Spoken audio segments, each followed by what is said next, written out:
पीलमान कहने लगा, ए कहाँ जा रहे हो?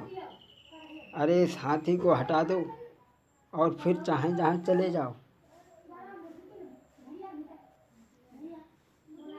बोले ये किधर जा रहा है, मेरी भी जरा सुन ले बातें।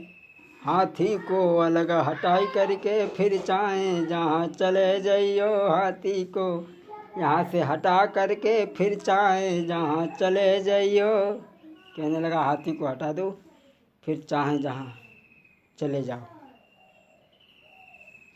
भगवान कहने लगे, पीलमान तुझे नहीं मालूम हम कौन हैं?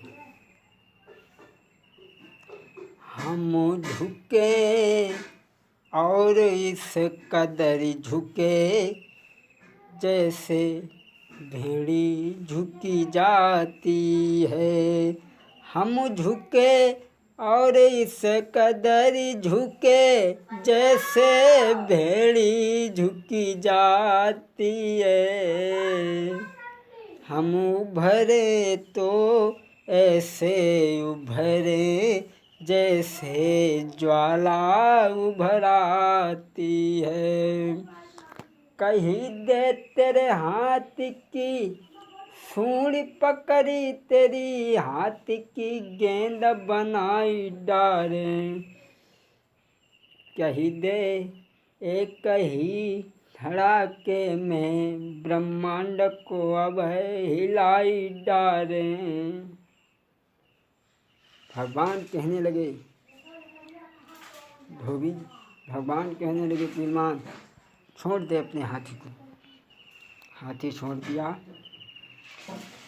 और हाथी इस समय छोड़ा है और हाथी बाजो है रे चिंगारी और प्रभु आगे को है रे अब धाये। अरे एक तरफ ते हाथी छोड़ो दूजे और बढ़े भगवान। अरे सूंड पकड़ के हाथी दे मारो, तुरंत ही करिगो स्वर्ग किनारो। हाथी को भगवान ने उठा करके पटक दिया। हाथी का प्राणांत हो गया। भगवान आगे बढ़े। कंस जहाँ बैठा है वहाँ भगवान पहुँच गए। कंस ने देखा दोनों आ रहे हैं। शंख और चारूढ़ मस्तक को आज्ञा दे दी कि जाओ इन्हें मारो। जैसे ही उन्हें आर्डर मिला, ऐसा ही नहीं भैया पहलवान टूट पड़े। और शंख और चारूढ़ पहलमात श्याम से रहे मिलाई। आर शंख और चारूढ़ पहलमात श्याम से रहे मिलाई। और जगत खिलाड़ी खिलबाड़न को रहे खेल खेल खिलाई। अरे ये कयोर ते झुके कन्हैया, दूजे और झुके बलराम।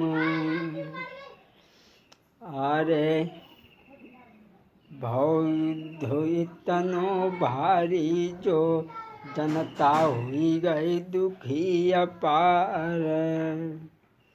शंख और चारूढ़ मस्तक को भगवान ने मार दिया। आगे बढ़े। मामा कंस गद्दी पे बैठा था, चोटी पकड़ के खींच लिया और ज़मीन पे पटक दिया। भगवान सीने पर बैठ गए।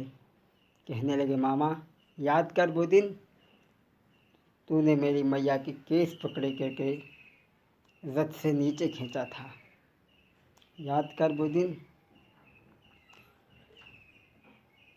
भगवान कहने लगे, आज तुझे कोई नहीं बचा सकता।